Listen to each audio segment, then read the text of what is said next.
Kalabot sa 5,195 ka mga vehicular accidents ang narecord sa probinsya sang Iloilo halin sang bulan sang Enero tubtob subong nga Disyembre. Sa interview sang Bomba Radio kay Dr. Rodney R. Labis, Provincial Health Officer 1, iagin pahay nga kalabanan sa desgrasya ang narecord sa Santa Barbara nga may 561 ka mga insidente.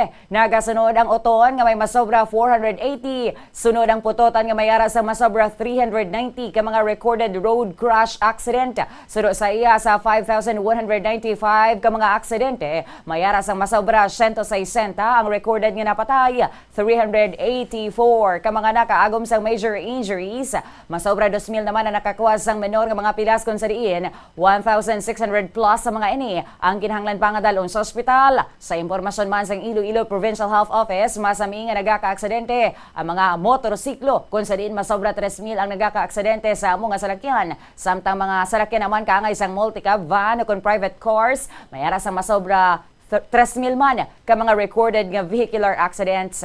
Ginpahayag man ni Dr. Labis nga malikawan ang madamo nga mga aksidente kung mas magahalong pagid ang mga nagamaneho sa ilang pagbiyahe.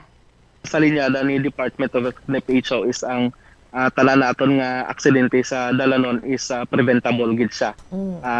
Ang problema lang naton dira, ikaw nga driver nagahalong ka pero ang palibot mo nga driver o kung mo sa dalanon wala sila gahalong, so posible ma-involve ka gyapon sa aksidente. Although aksidente ni siya, preventable gid siya. Amo nagaling nga si Department of Health gin bag-o nila ang term, imbes nga road accidents gin silo nila sa road crash.